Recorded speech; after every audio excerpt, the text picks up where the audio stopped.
Hello student, welcome to online lecture series on electromagnetic fields, electrical engineering semester 4 subject.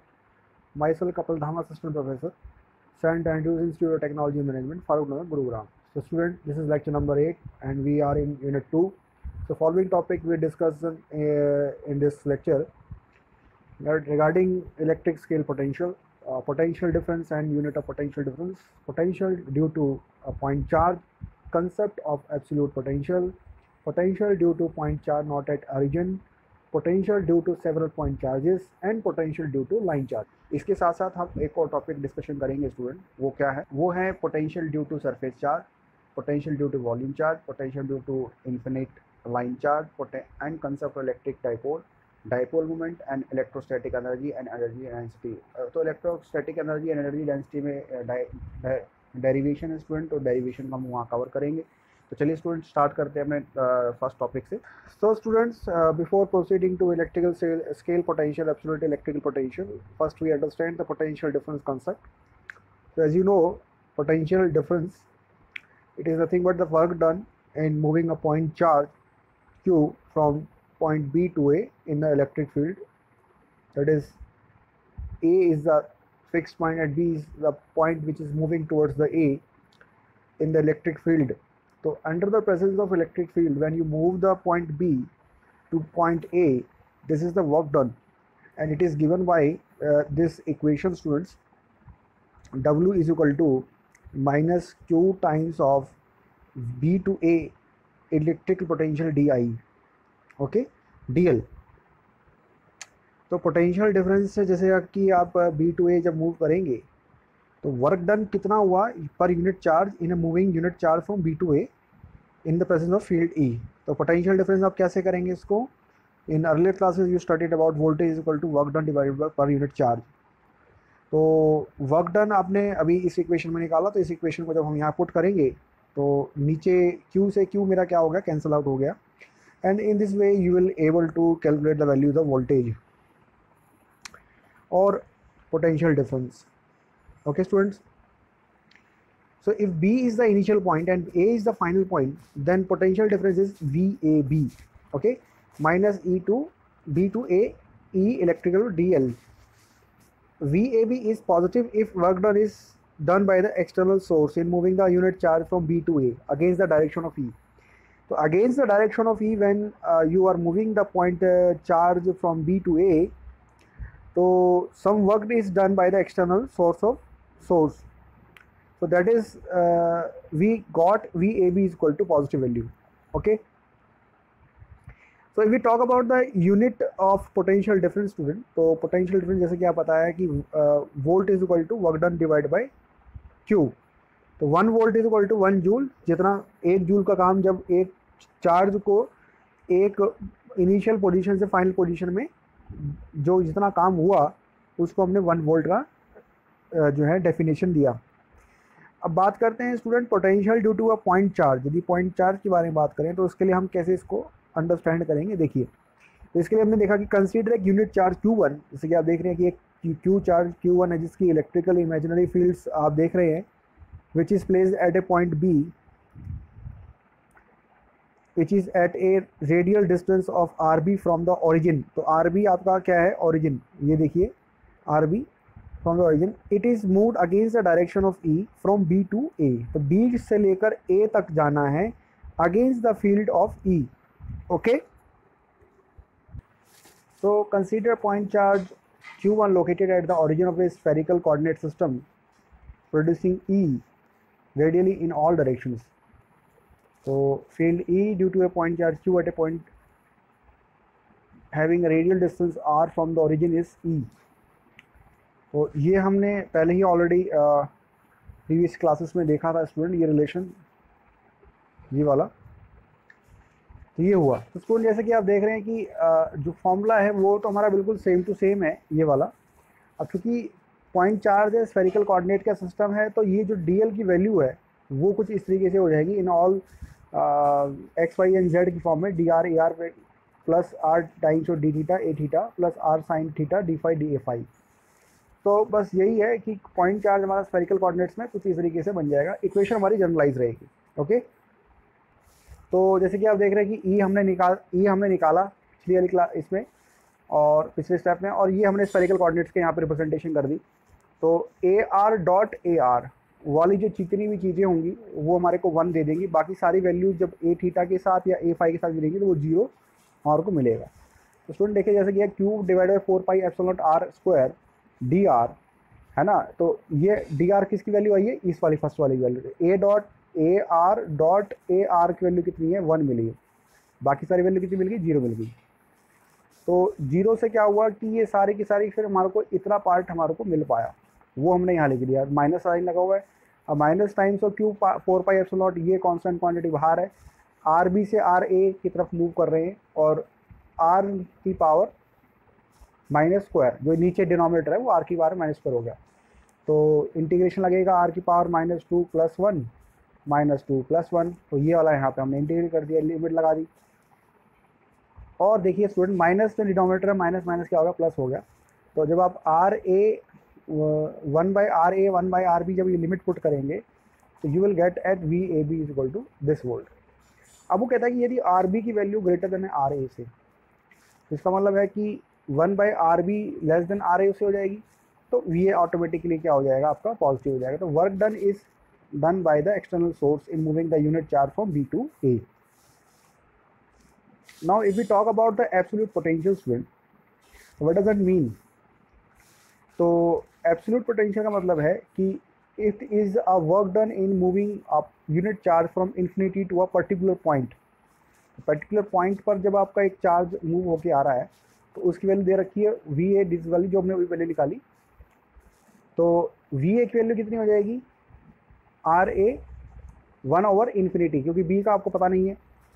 तो because charge is moving from infinity two point A, particular point कुछ भी हो सकता है, particular point का कोई value नहीं पता, हो सकता है इन्फिनिटी से आ रहा हो। तो आर बी की वैल्यू कितनी होगी, इन्फिनिटी, 1/इन्फिनिटी क्या होता है, 0। You will get as V this type of value. Okay, अब वो कहता है potential of point B, V B क्या होगा, तो उसका ये हो जाएगा, आर ए की जगह आगे आ जाएगा, आर बी आ जाएगा, इंटू टाइम्स हो जाएगा। तो पोटेंशियल डिफरेंस कितना होगा, VA is equal to VAB equal to VA minus VB। तो VA दोनों की वैल्यू डालोगे तो absolute potential at any point which is at the distance r from the origin of a spherical system where point charge is located, तो you will get this value, generalise value V is equal to Q/4 pi epsilon naught R। R को हम RA RB नहीं लिख रहे क्योंकि वो generalise तरीके से हम इसको रिप्रेजेंटेशन कर रहे हैं। तो VA क्या हो जाएगी, plus infinity to A EDL, इसके अंदर हमने यहाँ वैल्यू लिख दी। अब बात करें student potential due to point charge not eight original potential. तो ओरिजिन ना हो के कहीं और से हो तो क्या होगा, तो उस केस में आप देखेंगे potential due to point charge not at origin. तो इसको हम कैसे सॉल्व करेंगे, देखिए if the point charge Q is not located at origin of a spherical system then obtain position vector R of the point where Q is located. अब Q जैसे जहाँ located है वो आपका क्या है, मेन पॉइंट है जहाँ से आपका पोटेंशियल डिफरेंस निकालना है। Absolute potential at point A located at distance r from the origin is equal to VR equal to VA Q divided by 4 pi epsilon naught R minus R dash. Okay, position vector magnitude निकल गया, तो R minus R dash क्या हो जाएगा, RA हो जाएगा। तो where R is equal to R minus R dash, distance between the point at which potential is due to be calculated and the location of the charge.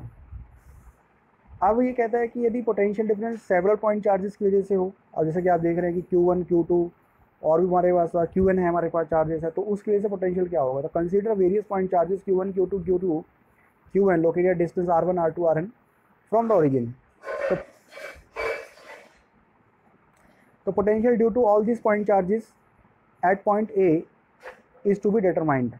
वही जो आपने previous में जब E और D निकाला था सुपरपोजिशन की theorem से कूलॉम लॉ के अंदर, वही कंसेप्ट यहाँ पे हम निकालेंगे। तो VA1 यानी कि first Q1 divided by 4 pi epsilon naught R minus R1, तो इस तरीके से R1 हो जाएगा। ये ऐसे आपने किसके लिए निकालना है, VA2 के लिए, तो R माइनस R2 हो जाएगा। VAN के लिए क्या हो जाएगा, R माइनस RN हो जाएगा। तो समीशन जब आप करोगे तो क्या मिलेगा आपको, समीशन करेंगे तो सारी वैल्यूज हमने इसके अंदर ऐड अप कर दी। तो Q अब M की वैल्यू I से लेकर N है, तो QM हो गया 4 pi epsilon naught R minus RM हो गया। तो this is the generalize formula for a potential at a different point charges. अभी कहते हैं potential due to a line charge वो क्या होगा। तो लाइन चार्ज की बात हो रही है, तो consider line charge having density rho L. तो consider differential length D L dash. D L dash जैसे कि आप देख रहे हैं छोटा सा infinitesimally very small value which has R dash position with respect to origin. तो differential charge on charge length क्या हो जाएगी, D Q is equal to rho L R dash D L dash. तो line charge density at R dash क्या हो जाएगी, जो कि आपको ये दिख रही है P L dash R dash.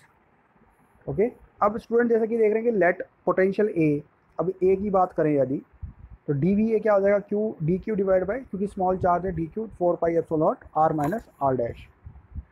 तो आर माइनस आर डैश क्या है, आर है। तो डिफरेंशियल चार्ज तो V A is equal to V R line D Q divide by 4 pi epsilon naught. तो लाइन की वैल्यू देखो, डी क्यू जो है ऑलरेडी हमने यहाँ पे निकाल रखी वैल्यू, तो हमने वो वैल्यू यहाँ पे रख देनी है, तो हमारा आंसर ये निकल के आ जाएगा। जस्ट फॉर्मूलाज हैं स्टूडेंट और कुछ भी नहीं है, जस्ट फॉर्मूलाज स्टूडेंट और कुछ भी नहीं ज़्यादा। इसमें हमने करना क्या है कि P L R dash equal to P L for uniform line charge density. तो जैसे हमने बहुत छोटे छोटे D L infinitely small values के लिए किया है, तो वही यहाँ पे होगा, क्यू की जगह टी क्यू है, तो differential charge for differential length के लिए हो जाएगा। तो वो कंसेप्ट हमने यहाँ लिखा है। तो जैसे कि आपने potential due to line charge किया था, ऐसे सरफेस चार्ज करेंगे। तो सरफेस में क्या करना है, एक सरफेस हमने ले रखा है, उसका हमने डी एस चार्ज दे लिया, normal to the surface a point पे लगेगा। Consider uniform charge density rho S centimetre per square on a surface. Consider differential surface area D S dash at a point P where P S is defined as P S R. तो जैसे कि आप देख रहे हैं student, P S are हमारा लग रहा है यूनिफॉर्म चार्ज डेंसिटी। ओके, सो डिफरेंशियल चार्ज जो डी क्यू हो जाएगी, तो उसकी वैल्यू क्या हो जाएगी, P S are dash D S dash. देखो लाइन चार्ज में क्या था, ये डी एल डैश था, अब ये क्या हो जाएगा, डी एस डैश हो जाएगा। तो डी वी ए क्या हो जाएगा 4 पाई एप्सिलॉन नॉट आर। तो डी क्यू की वैल्यू क्या है, P S R D S dash हो जाएगी। तो बस हमने करना क्या है, यहाँ पे एल लगाया था, यहाँ एस हो जाएगा। ओके स्टूडेंट्स, तो this is about the potential due to surface charge.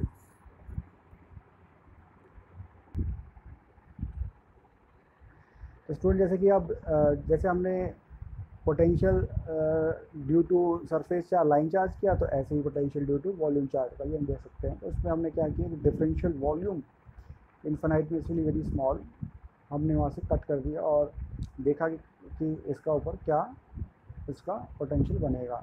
तो इसके लिए हमने क्या किया, consider uniform volume charge density rho V centimetre per cube, क्योंकि स्केलर क्वांटिटी है, और क्योंकि differential volume D V dash at point P, तो where charge density is located as P V R dash.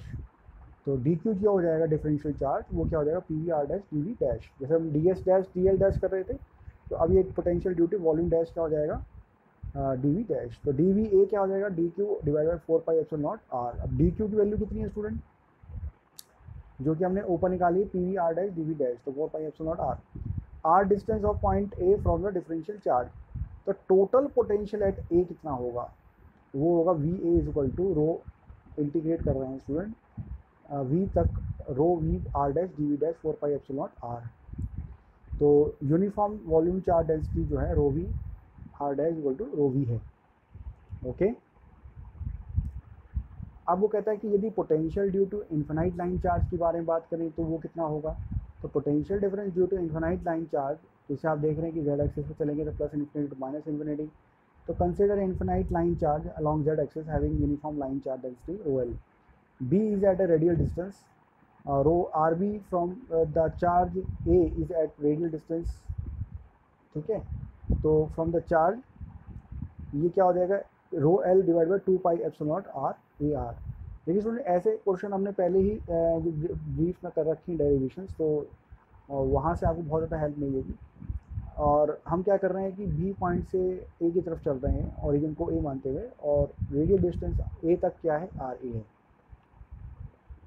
तो डी एल डैश क्या हो जाएगा, D R A R in the cylindrical system in the radial system, क्योंकि आप line charge में हम cylindrical coordinate system का ही इस्तेमाल करते हैं।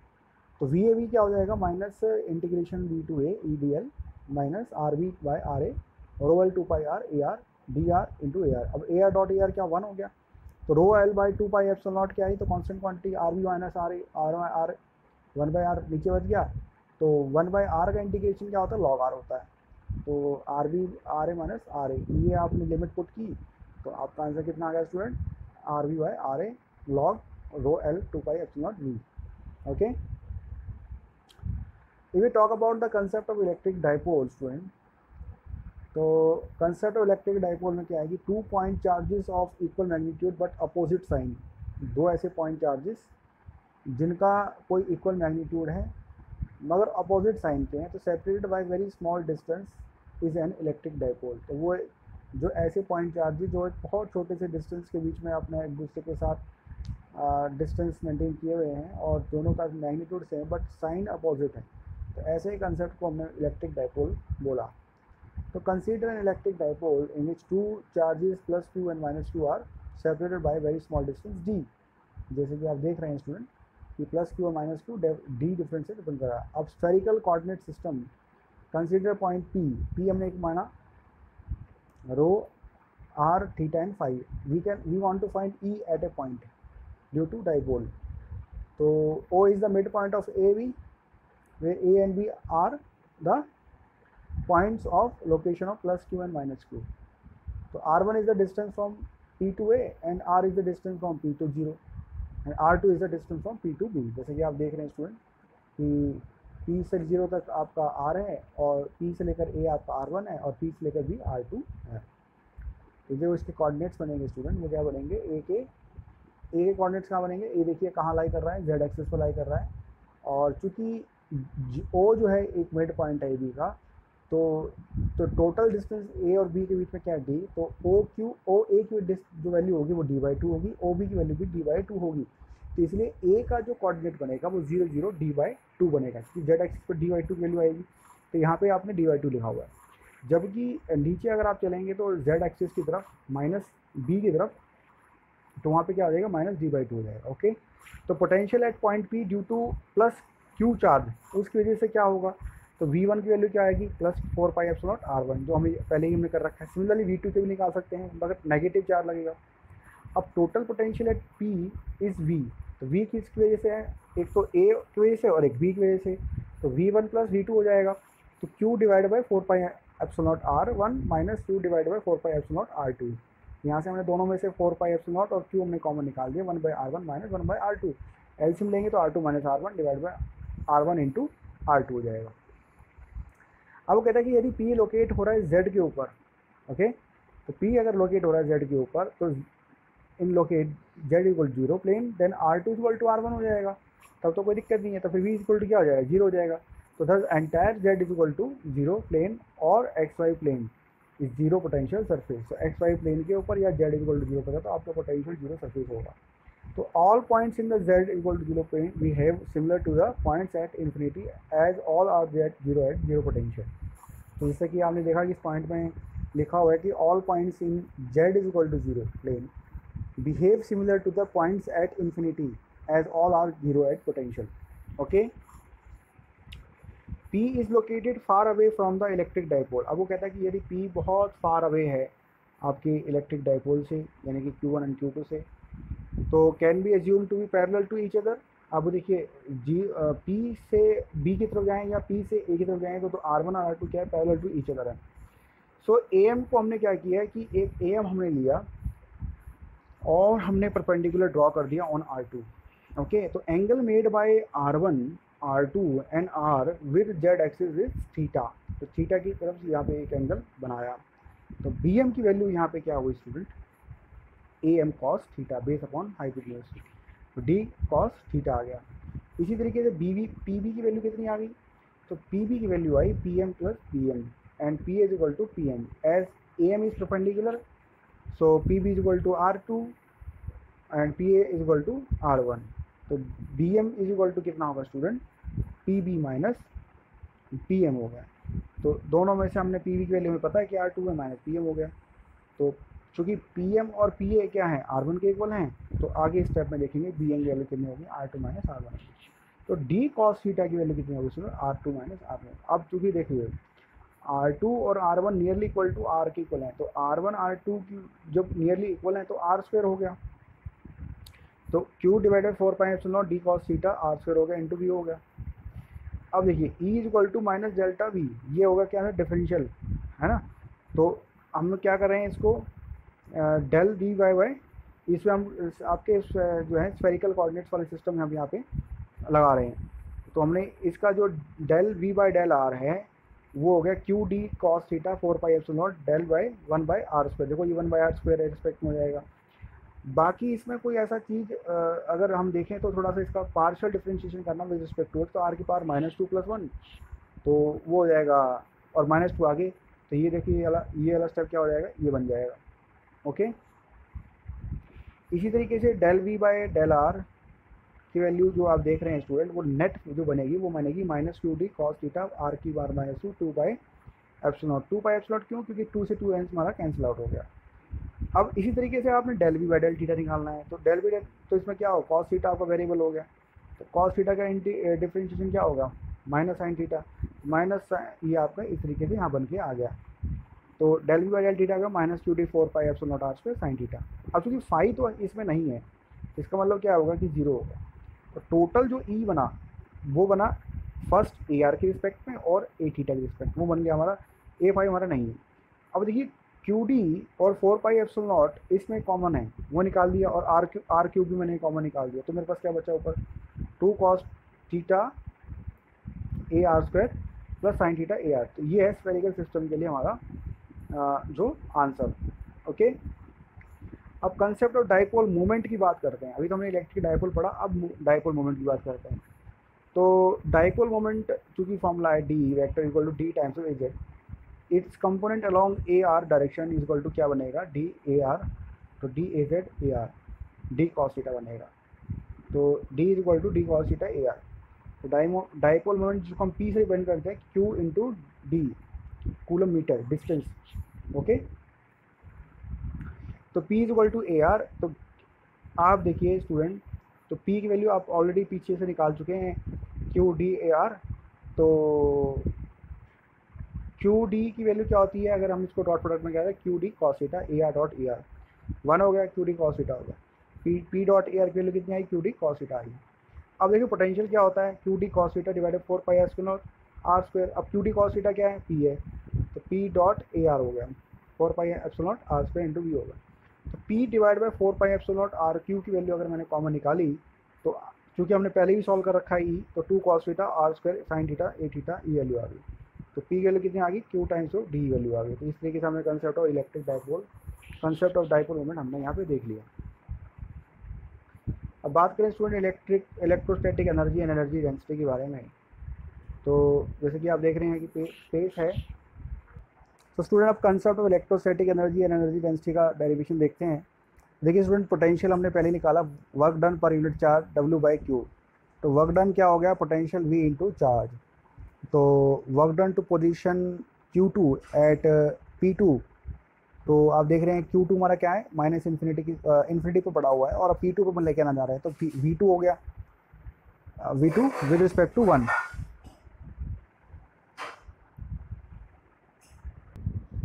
तो student work done is equal, तो student electrostatic energy and energy density की डेरिवेशन के बारे में बात करते हैं। जैसे कि हमने एक डायग्राम लिया स्पेस पे, P1 P2 पॉइंट P3 आपके पोजीशंस हैं। तो इन्फिनिटी पॉइंट्स पर Q1 Q2 Q3 चार्जेस पड़े हैं। तो work done to position Q2 at P2 क्या होगा, V2, 1 Q2। अब V2 का V2, 1 का मतलब है potential at P2 due to P1। Okay, तो work done to position Q3 at P3 क्या हो जाएगा, V31 Q3 plus V32 plus 2 Q3।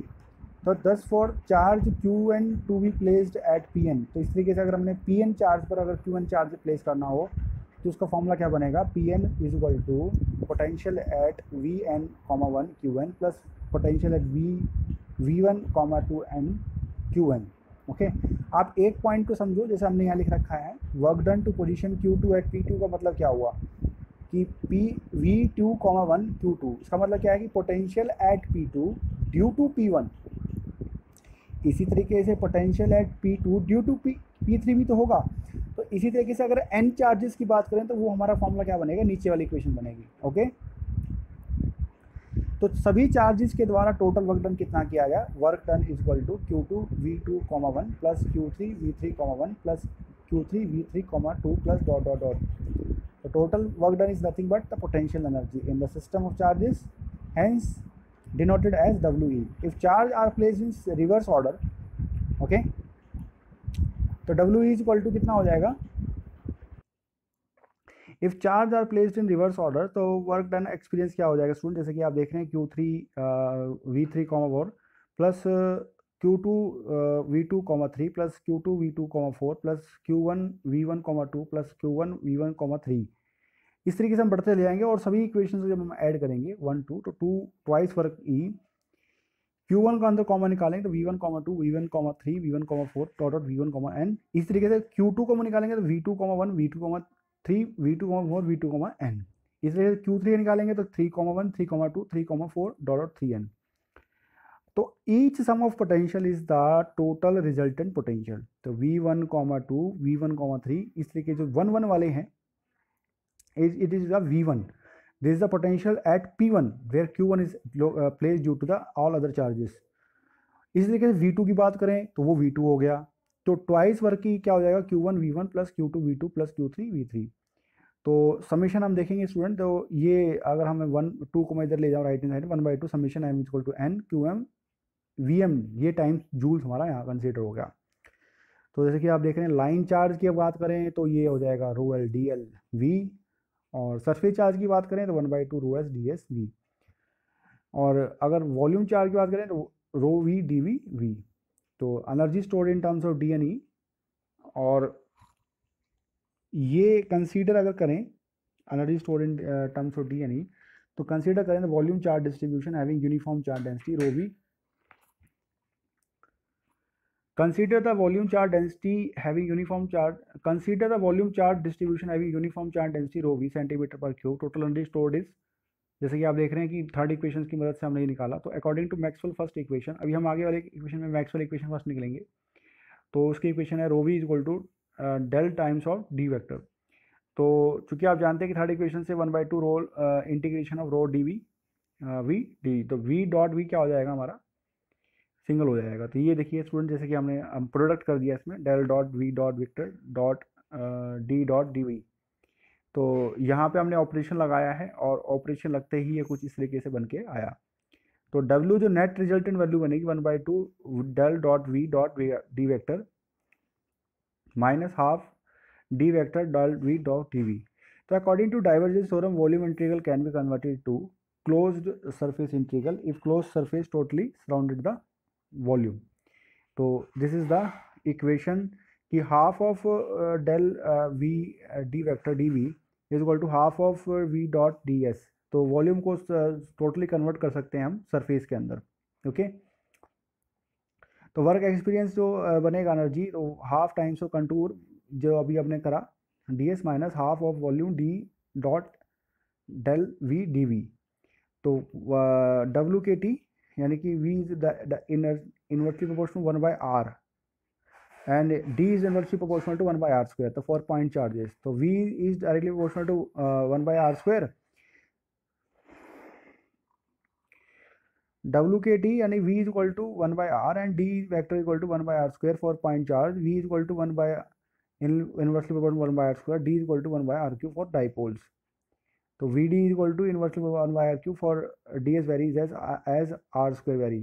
तो total integral varies as 1/r। तो as surface become very large, if r tending to infinity and 1/, तो 1/r क्या हो जाएगा, 0 हो जाएगा। तो hence closed surface integral is equal to 0। तो W is equal to minus 1/2 volume D dot D vector dot del V dot dV। तो E vector कितनी आ जाएगी, माइनस del V, अभी हमने निकाला इसको। तो वर्क एनर्जी जो है -1/2 volume del D vector dot minus E D V. तो आप जैसे कि देख रहे हैं यहाँ पे D dot E minus minus हमने प्लस हो गया, अगले स्टेप में डी वी डॉट हो गया। और ये इक्वेशन हमें पता ही है D vector equal to epsilon naught E vector होता है। तो वर्क एक्सपीरियंस में हमने यहाँ पे क्या किया स्टूडेंट, डी की जगह पे एप्सिलॉन नॉट ई गया, ई डॉट ई कितना हो गया, ई स्क्वायर हो गया, एप्सिलॉन नॉट हमने बाहर निकाल दिया। तो जो नेट रिजल्टेंट वैल्यू निकलेगी वो ये निकलेगी 1/2 volume epsilon naught D square D V. तो एप्सिलॉन नॉट से एप्सिलॉन नॉट कैंसिल आउट हो गया, तो 1/2 volume D square epsilon naught D V joules हो गया। Okay students, so this is how we calculate the work energy stored in terms of various equations. If talk about the energy density, so energy density is the energy stored per unit volume as volume tends to 0. तो dVE divided by dV यानी half dE। तो dV को हम क्या कर रहे हैं student, differentiate कर रहे हैं। तो वर्क जो कि आपकी इक्वेशन जो आपने पहले निकाली थी, ये हाफ वाली वॉल्यूम dV, इसको सब्ट्रैक्ट करो और ये कुछ इसमें डिफरेंशिएट हम इस तरीके से करेंगे डी डब्ल्यू डी वी से।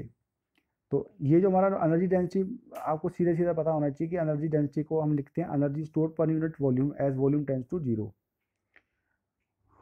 ठीक है स्टूडेंट्स, तो this is how we calculate the concept of energy density potential differences at various level. तो आने वाले लेक्चर्स में और टॉपिक्स पर डिस्कस करेंगे, तब तक के लिए थैंक यू।